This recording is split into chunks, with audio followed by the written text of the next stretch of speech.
ಇನ್ನು ನನಗೆ ಕಾಣುತ್ತಿಲ್ಲ. ಅದರಿಂದ ಒಂದು ಸಲ ಅಲ್ಲಿವರೆಗೆ ಹೋಗಿ ನೋಡಿ ಸರಿಯಾಗಿ ಕಟ್ಟಿದ್ದಾನೆ 100 ಯೋಜನೆ ಗೊತ್ತಾದ ಮೇಲೆ ನಾನು ಅಲ್ಲಿಂದಲೇ ಕೈಸನ್ನೆ ಮಾಡ್ತೇನೆ. ನೀನು ಮುರಿಬಹುದು. ನೀವು ಅಲ್ಲಿಯವರೇ? ನಾನು ಅಲ್ಲಿಯವನಲ್ಲ. ಅಲ್ಲ, ಲಂಕೆಯವರೇ ಅಂದ್ರೆ ಸುರಕ್ಷಿತ ಹೋಗಿ ತಲುಪುವಂತ ಮಾಡಿಸಿದ್ದಲ್ಲ ಇದು. ನನಗೆ ಬೇಕಾಗಿ ಮಾಡಿಸಿದ್ದಲ್ಲ. ನಿಧಾನವಾಗಿ ಹೋಗಿ ತುಂಬು ಸೇತುವೆ. ಆಯ್ತು ಆಯ್ತು. ಅಲ್ಲ, ಅರ್ಜುನ ಕಟ್ಟಿದ್ದಲ್ಲ ತುಂಬು ಸೇತುವೆಯೇ. ನಿಮ್ಮ ಮಗ ಮನೆ ಹಾಗೆ ಏನು ಇಲ್ಲ. ಈ ಲೆಕ್ಕದಲ್ಲಿ ಒಂದು ಸವಲತ್ತು ಮಾಡಿಕೊಂಡು ಬೇಡ. ಅಲ್ಲ, ನಾನು ಬರುವವರೆಗೆ ನೀನು ಮುರಿಬೇಡ. ನೀವು ಅಲ್ಲಿ ಬರುವುದು ಗೊತ್ತಾಗುವುದು ನೀನು ಮುರಿಬೇಡ. ಅಷ್ಟು ಬೇಗ ಬರ್ತೇನೆ. ಸೂಚನೆ ಕೊಡ್ತೀವಿ ಅಲ್ವ? ಹೌದು.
ಈ ಸೇತುವೆಯ ಮೇಲೆ ಎಡಗಾಲಿನಿಂದ ಒತ್ತೆ, ಬಲಗಾಲಿನಿಂದ ಬಿದ್ದೆ, ಎರಡೂ ಕಾಲಿನಿಂದ ಹಾರಿದೆ, ಕುಳಿದು ಕುಪ್ಪಳಿಸಿದೆ. ಸೇತುವೆ ಮುರಿಯುತ್ತಿಲ್ಲ. ಏನಾಯಿತು ರಾಮ ರಾಮ ಅಂತ ಕೇಳಿದ್ರೆ ಯಾಕೆ ಹೋಗಬರುವುದಿಲ್ಲ ಪ್ರಭು? ರಾಮ ಭಕ್ತನೆಂಬ ನನ್ನ ಅಭಿಮಾನ ಹೋಯಿತೆ, ನಿನಗೆ ನನ್ನ ಮೇಲೆ ವಿಶ್ವಾಸವೇ ಹೋಯಿತೆ. ಏನು ಪ್ರಭು, ಯಾಕೆ ಹೀಗೆ ಮಾಡಿದೆ? ಎಷ್ಟರಲ್ಲ ಇವನು, ಸಾಮಾನ್ಯನಲ್ಲ ಇವನು. ಇಂತಹ ಒಬ್ಬ ಮಾನವ ಕಟ್ಟಿದ ಬಾಣದ ಸೇತುವೆಯನ್ನ ಮುರಿಯುವುದಕ್ಕೆ ನಮಗಾಗಲಿಲ್ಲವೇ? ರಾಮ ಭಕ್ತ ಹನುಮನಿಗಾಗಲಿಲ್ಲವೇ? ಪ್ರಭು ಎಂತಹ ಕೆಲಸ ಮಾಡಿದೆ? ಯಾಕೆ ಪರೀಕ್ಷೆಯನ್ನು ಮಾಡುತ್ತಿದ್ದೆ? ಅಂದು ನೀನು ಸೀತಾಮಾತೆಯನ್ನು ಅನ್ವೇಷಿಸಿ ಬರುವಾಗ ವಿಶ್ವಾಸದಿಂದ ನನ್ನ ಕೈಗೆ ಮುದ್ರೆಯುವವರನ್ನ ಕೊಟ್ಟಿದ್ದೆ ಪ್ರಭು. ಅದನ್ನ ಧರಿಸಿ ಹೋದ ನಾನು ನಿನಗೆ ಹಿತವಾಗುವ ಕಾರ್ಯ ಮಾಡಿದ್ದೆ.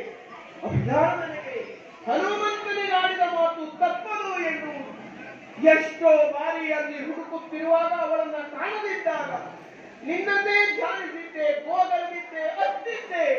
ಮರಗಳನ್ನ ಹಾರುತ್ತಾ ಎಲ್ಲ ಸೀತಾಮಾತೆ ಅಂತ ಹುಡುಕಿದ್ದೆ.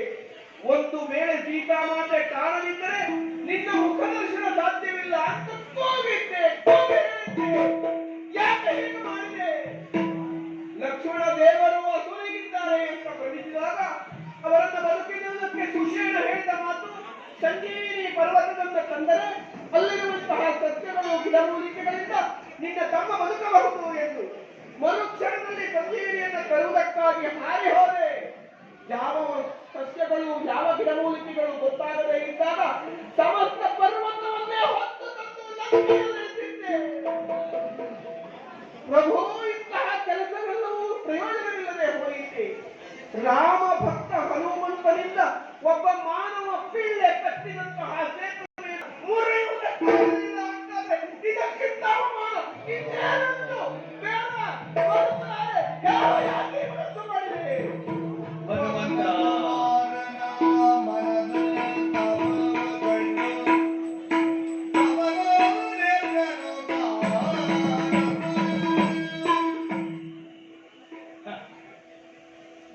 ಹನುಮಂತ ದುಃಖಿಸ್ತಾ ಇದ್ದಾನೆ. ಆತ್ಮವಿಶ್ವಾಸವೇ ಕುಂದಿ ಹೋಗಿದೆ ಅವನಿಗೆ. ಅವನ ಇಡೀ ಜೀವನದಲ್ಲಿ ರಾಮಭಕ್ತನಾದ ಆನಂತರದಲ್ಲಿ ಯಾವ ಕಾರ್ಯದಲ್ಲಿಯೂ ಸೋತವ ಅಡಿಯನ್ನು ಹಿಂದಿಟ್ಟವನಲ್ಲ. ರಾಮ ನಾಮವನ್ನು ಘಟಿಸಿ ಯಾವ ಕಾರ್ಯವನ್ನು ಮಾಡಿದ್ರು ಅದರಲ್ಲಿ ಯಶಸ್ವಿಯಾದನು. ಅಂತಹ ಹನುಮಂತನಿಗೆ ಮನಸ್ಸಿನಲ್ಲಿ ತಾಪ ಉಂಟಾಗದೆ ಇದ್ದೀತೆ. ನಾನು ಯಾರು ಎನ್ನುವುದನ್ನು ಅವನು ಹೀಗೆ ಗುರುತಿಸಲಾರ. ನನ್ನನ್ನು ಈ ಪರಿಸ್ಥಿತಿಯಲ್ಲಿ ಅವನು ಕಾಣಲ. ಆದ್ದರಿಂದ ಅವನಿಗೆ ಸುಪರಿಚಿತವಾದಂತಹ ನನ್ನ ರಾಮರೂಪವನ್ನು ನಾನು ನಿಂತುಕೊಳ್ತೇನೆ.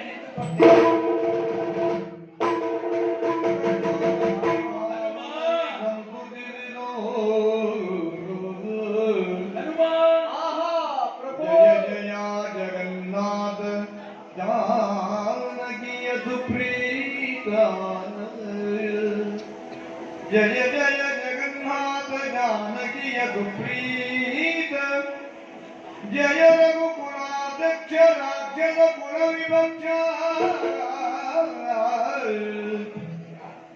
जय जय सुराधीश सूर्य जगदत्काश जय जय घनश्याम राम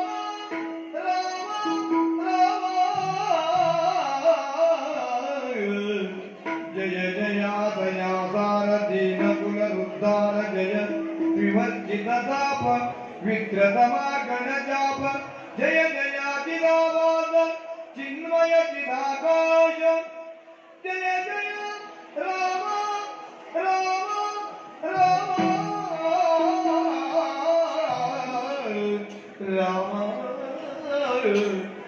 राम